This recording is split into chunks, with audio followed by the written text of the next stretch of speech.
Bonjour, on se retrouve aujourd'hui pour quelques explications concernant le chapitre 3, l'athérosclérose, dernier chapitre de l'étude de la circulation sanguine. J'attire votre attention sur la dénomination de ce terme, c'est bien athérosclérose et non pas artérosclérose comme on l'entend souvent. C'est une maladie qui concerne les artères, certes, mais dans la terminologie médicale, on ne retrouve pas la racine artère. Athéro provient de plaques d'athérome. Ça va être en fait des infiltrations de cholestérol qui vont se mettre dans la paroi de l'artère et ces infiltrations de cholestérol vont durcir. Ça, c'est le terme sclérose. On en viendra à la définition dans quelques instants. Je vous montre le plan avant ça. Donc, définition forcément, facteurs de risque, les stades, les conséquences sur le corps. On verra aussi dans une autre vidéo comment le domaine médical parvient à diagnostiquer, à observer cette maladie-là, donc l'angiographie, l'échographie, le Doppler, et on verra enfin plus précisément la maladie quand elle touche les vaisseaux qui irriguent le cœur, qui s'appellent les vaisseaux coronaires. Ça peut évoluer si les vaisseaux s'obstruent complètement sur un infarctus, donc IDM, infarctus du myocarde. Voilà, alors, première diapo pour expliquer la définition. On voit très bien sur cette diapo, c'est une paroi d'une artère avec son intima, ici, sa média et son adventice. Et on voit tout de suite, ici, il y a un problème. Du cholestérol semble s'être infiltré entre l'intima et la média. Alors, il n'y a pas que du cholestérol en fait, on verra un peu plus tard qu'il y a du cholestérol et aussi des globules blancs, qui vont être rejoints aussi par certaines fibres de muscles lisses ici, des fibres de protéines, de collagène, et tout ça va être durci par du calcium, ce qui crée une masse qui va diminuer le diamètre de l'artère, gênant ainsi la circulation. Donc la définition qui est à savoir, maladie dégénérative de la paroi d'une artère, causée par un dépôt de lipides et un durcissement de cette plaque. Voilà, c'est un processus qui est long, il faut plusieurs années en fait pour faire ça. Les facteurs de risque maintenant.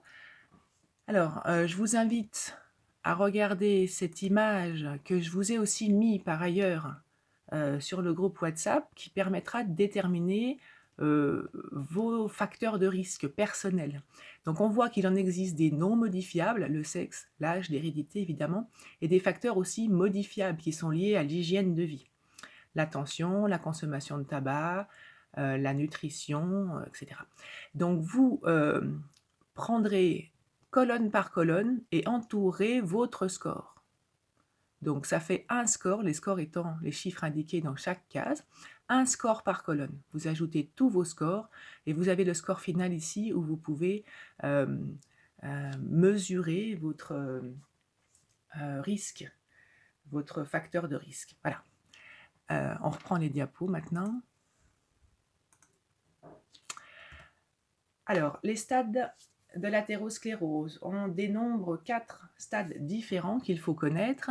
Le premier va être la lésion de l'intima, lésion de l'endothélium, qui va permettre l'infiltration du cholestérol et en fait l'infiltration de certains globules blancs qui vont aller aider, à éliminer le cholestérol sans malheureusement y parvenir.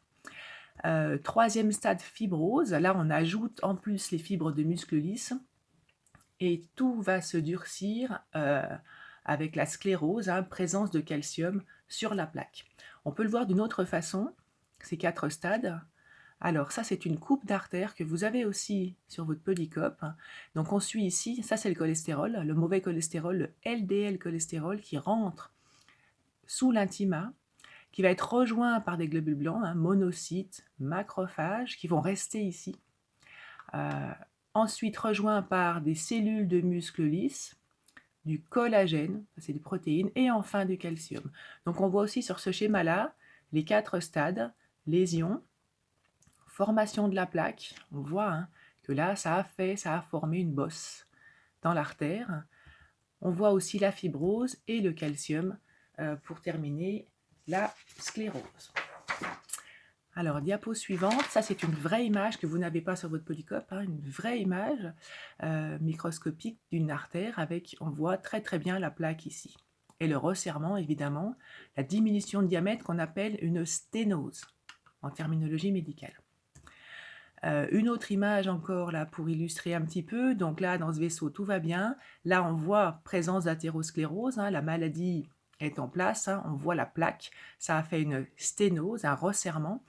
Et alors, cette plaque-là, si elle reste comme ça ne va pas obstruer la circulation. En revanche, elle peut à tout moment fissurer, à cause aussi de la pression que le sang impose sur cette membrane-là.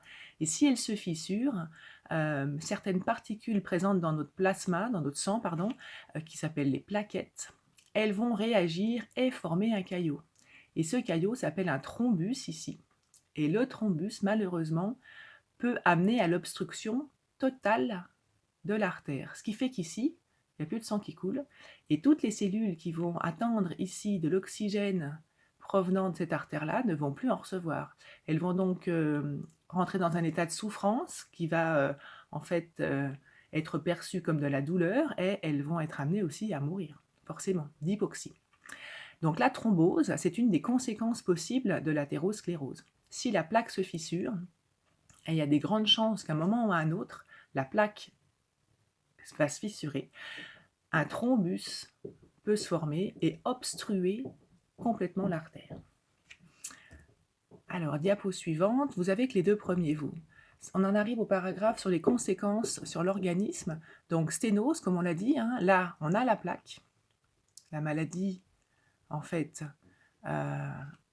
n'évolue pas dans ce sens-là, mais en fait, la sténose permet simplement d'observer une diminution de diamètre. Alors cette diminution de diamètre, on va le sentir par exemple si on a une artère coronaire qui est sténosée. Dès lors qu'on voudra faire un effort physique et que les cellules du myocarde voudront plus d'oxygène que d'habitude, on ne pourra pas leur en fournir, puisque là, en fait, la circulation, elle sera quand même un peu freinée. Et donc on aura quelques symptômes, des douleurs. Et ces douleurs-là, en fait, s'arrêtent quand on arrête l'effort physique. On appelle ça une angine de poitrine. C'est révélateur de la présence de plaques d'athérome, hein, de la maladie de l'athérosclérose dans une artère coronaire. Il faut agir là-dessus, d'accord? Puisque à tout moment, cette plaque peut fissurer, former un thrombus, d'accord, hein, on appelle ça une thrombose, en tout, obstruer l'artère. Et si ça arrive au niveau du cœur, là, les cellules musculaires cardiaques vont commencer à mourir. C'est ce qui se passe lors d'un infarctus. Vous pouvez avoir aussi deux autres conséquences dont je ne vous ai pas parlé dans le cours, hein, embolie et anévrisme. Alors je vous les présente rapidement. L'embolie, on a bien l'athérosclérose, dégénérescence, fissure de la plaque, formation d'un thrombus. D'accord ? Et là, on voit que des morceaux de caillots, l'artère n'est pas encore bouchée, hein, des morceaux de caillots partent dans la circulation et vont être suffisamment gros pour aller obstruer des vaisseaux beaucoup plus petits qui sont plus loin. Et on sait qu'après les artères, il y a les artérioles, et on sait qu'après les artérioles, il y a les capillaires. Et ça peut aller obstruer des capillaires. Donc, par exemple, au niveau du poumon, on appellera ça une embolie pulmonaire. Et on sait très bien que ça peut être mortel, une embolie pulmonaire. L'anévrisme, le schéma est un petit peu grossier ici, mais on voit suffisamment. Donc on imagine qu'ici, il y a une plaque d'athérome qui a tellement gêné la circulation que juste un peu avant, la paroi de l'artère s'est dilatée. Et à un point, en fait, former une espèce de cloque, fragile évidemment. Si l'anévrisme reste comme ça, la circulation n'est pas forcément gênée. En revanche, si la circulation augmente de pression ici, l'anévrisme peut se rompre. Et dans ces cas-là, le sang va partir ici. On va avoir une hémorragie et on appellera ça une rupture d'anévrisme qui peut être fatale, absolument fatale. Pour terminer, une dernière diapo pour vous montrer en fait les principales localisations de l'athérosclérose dans l'organisme qui vont entraîner des maladies qui vont être très graves. Donc on peut avoir cette maladie-là, l'athérosclérose, au niveau des artères qui irriguent l'encéphale. Si l'athérosclérose évolue en thrombose, on aura un AVC. Au niveau du cœur, évidemment, on en a déjà parlé, hein, quand on n'a que de l'athérosclérose, on aura une angine de poitrine. À chaque effort, on aura des douleurs parce que le muscle ne sera pas suffisamment irrigué, mais les cellules restent quand même irriguer sans mourir. Si la maladie évolue en thrombose, là, les cellules vont commencer à mourir par manque d'oxygène, hein, d'hypoxie, d'anoxie même, hein, absence d'oxygène. Et là, on passe au stade infarctus du myocarde. Et enfin, ça peut arriver aussi au niveau des artères fémorales. On appellera ça une artérite. Le terme est très mal choisi, hein. Inflammation de l'artère, en fait, c'est pas du tout une inflammation de l'artère, c'est une obstruction de l'artère. Et si les artères ici sont obstruées, la fin du membre inférieur ne sera plus irriguée. Et donc, on peut avoir des dégâts très importants, des nécroses, qui peuvent entraîner l'amputation.